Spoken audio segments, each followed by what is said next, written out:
Desperation arrived in Ashburn. 3 seismic moves in 24 hours shake the foundations of a team that has nothing left to lose. A veteran returning from the shadows to save a defense in freefall, a star quarterback coming back even though the season is dead, and a rookie who finally earned the respect that cost him so much. While the fanbase watches with a mix of hope and skepticism, management bets its last chips. Will it be enough to recover some dignity, or is it too little? Too late. This is what you need to know right now.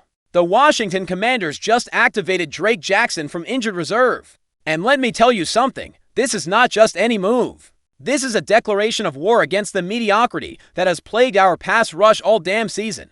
The team released safety Darnell Savage to open a spot on the 53-man roster.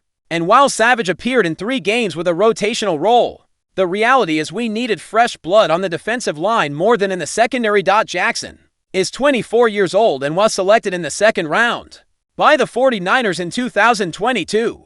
His rookie season was promising, 15 games with decent production on 33% of snaps. But in 2023, when it looked like he was about to explode, a torn patellar tendon in Week 8 ruined his season. That injury not only ended his year, it also kept him out all of 2024. San Francisco cut him in May because they already had other edge rushers in mind, and Jackson was left in limbo. But here comes the interesting part. Once he was close to returning, in October of this year, Jackson visited the Commanders, Jets, and Ravens, 3 teams desperate for pass rush, and we won him.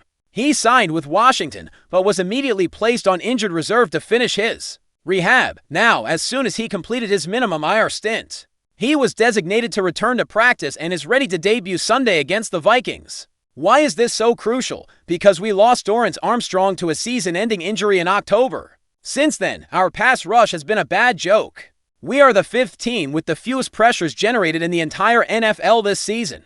Yes, our sack and knockdown numbers are closer to average, but pressures are the real indicator of effectiveness. Without constant pressure, opposing quarterbacks have all the time in the world to destroy us. Jackson arrives at the perfect moment. He has nothing to lose and everything to prove. He comes from 2 years practically without playing, hungry, with a chip on his shoulder the size of FedEx Field. This guy wants to show the world he is still the same player who promised to be a star in San Francisco, and we desperately need him to be. The question is, can he adapt quickly? The Vikings have a solid offensive line and a quarterback in Sam Darnold, who has had a surprising renaissance this season. Jackson is going to face fire from the first snap. But if there is something we know about players coming back from devastating injuries, it is that they either return with fear or return with fury. And something tells me Jackson chose the second option. Adam Peters, our general manager, has shown he knows how to identify talent in risky situations. This bet on Jackson is exactly that. High risk, high reward. If it works, we could have a quality edge rusher for peanuts. If not, well, we are already 3-9. What does it matter? What excites me is the timing. Activating Jackson right when Jaden Daniels returns and when Bobby Wagner is also close to coming back creates a narrative of rebirth, as if the team is saying, yes, the season is lost, but we are not going to give up like cowards. That is what this fan base needs, to see that the players still have pride, that they still want to fight. Jackson is going to have to earn his snaps. He is not going to arrive and be an automatic starter, but with our current situation at edge, he is going to have opportunities, and if he takes advantage of even a couple of them on Sunday, if he gets a sack, a couple of pressures, a play that changes momentum, then every second of waiting was worth it. What do you think about this? Do you believe Jackson can be the spark our defense needs? Leave us your comment below.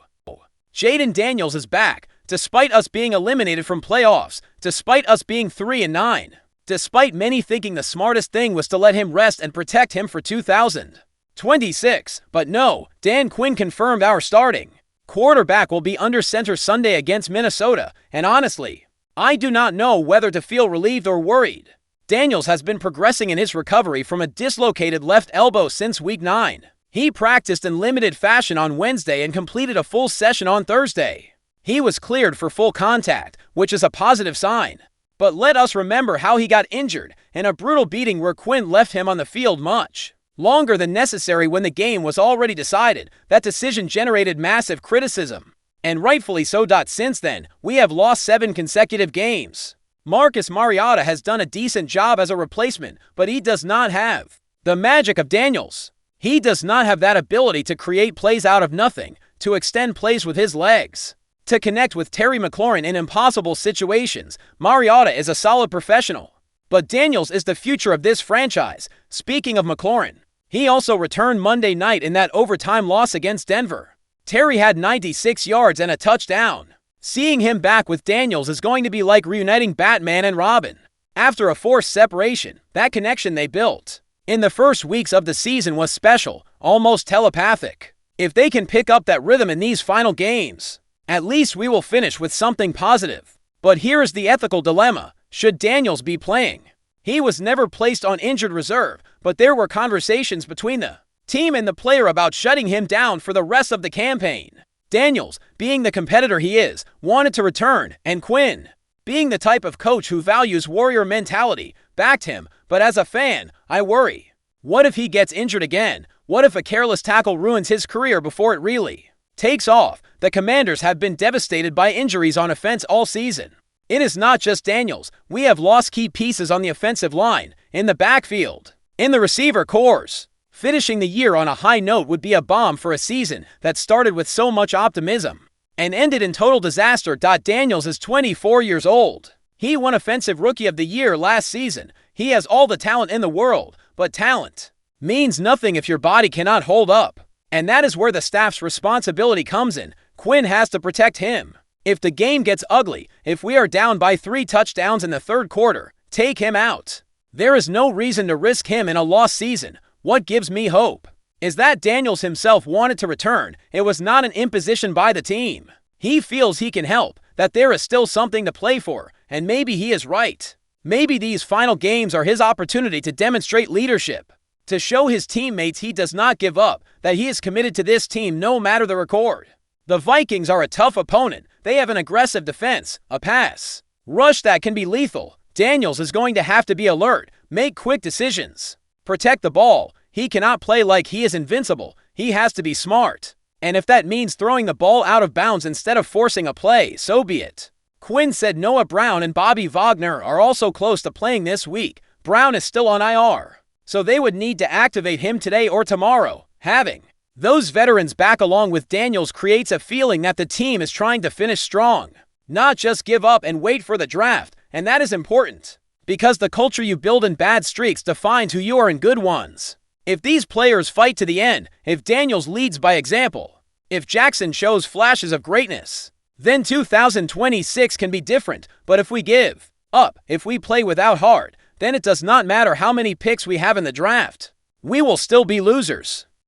Josh Conerly Jr. is living his first NFL season, and while it has not been perfect, the rookie offensive tackle is earning the respect of the people who matter. Cliff Kingsbury, our offensive coordinator, spoke wonders about him this week, and coming from a guy who has worked with some of the best quarterbacks and offensive lines in the league, that means something. Kingsbury said, "I am really impressed by the resiliency. Early on he faced some really talented rushers and had some tough moments, which all rookies do. But he has continued to work hard, has not gotten his head down and just battled his tail off the entire season. You are starting to see some of the benefits of those reps and even the tough reps you learn from. You become a better player. That is the key, resiliency." Conerly has been thrown into the fire again and again. They have put him against some of the best edge rushers in the conference, and yes, he has had his moments of struggle. But he has not broken. He has not lost confidence. He has kept working, studying film, improving technique, and now you are seeing the results. What has helped enormously is that Conerly plays next to Laramie Tunsil, a veteran tackle who has gone to 5 Pro Bowls in 10 seasons. Having someone of that caliber next to you every day is like having an elite personal trainer.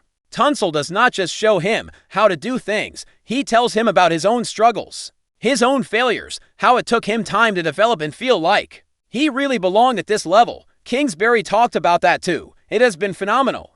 It has been everything, especially early with some of the tough times. He was very open with his own struggles on the field and how long it took him to develop and play at the level he felt like he really belonged. I think having a guy like that, who he is watching really dominate most days, talking through going through some of the same things he is, I think meant a lot to him. That is real mentorship. It is not just telling a rookie do it this way. It is sharing vulnerability, showing that even the greats had to struggle, that the path is not linear. Tunsil is preparing Connerly not just to be a good tackle, but to be an elite professional. Connerly and Tunsil are going to be the starting tackles against the Vikings, and they are going to have a crucial task: protect Jayden Daniels in his first game back. Daniels is still recovering. His elbow is still not at 100%. He cannot be taking unnecessary hits. The offensive line has to give him clean time, clean pockets, opportunities to make plays without constant pressure. The interesting thing about Connerly is he was not a first-round pick. He did not arrive with the hype of being the next great tackle. He arrived with the label of project, of someone with potential but who needed development, and that can be a blessing in disguise. He does not have the pressure of being the savior. He can make mistakes, learn, grow without every play being analyzed to death. But now, as the season progresses, he is starting to show why the team believed in him. He is starting to win those one-on-one matchups. He is starting to be reliable. And that is all you can ask from a rookie on the offensive line, that he improves every week, that he does not make the same mistakes twice, that he becomes someone you can trust. The Vikings have a decent pass rush. They are not the best in the league, but they have players who can cause problems.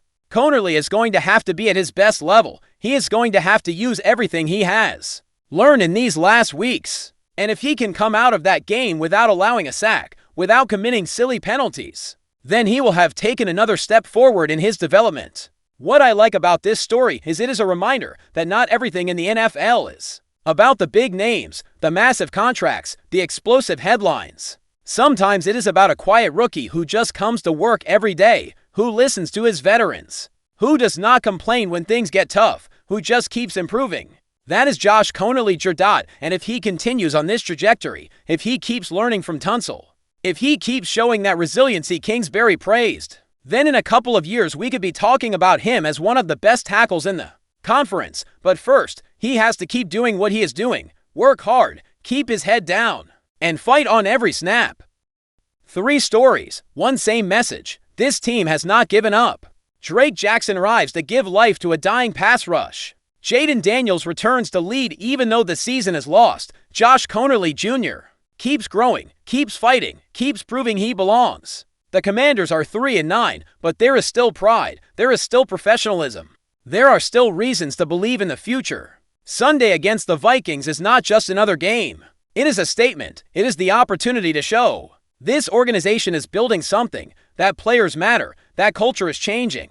Because at the end of the day, lost seasons define as much as winning ones. And how you finish this season is going to determine how you start the next one. If you want to be the first to know the latest news firsthand before anyone else, subscribe right now. Do not miss a single Commanders move.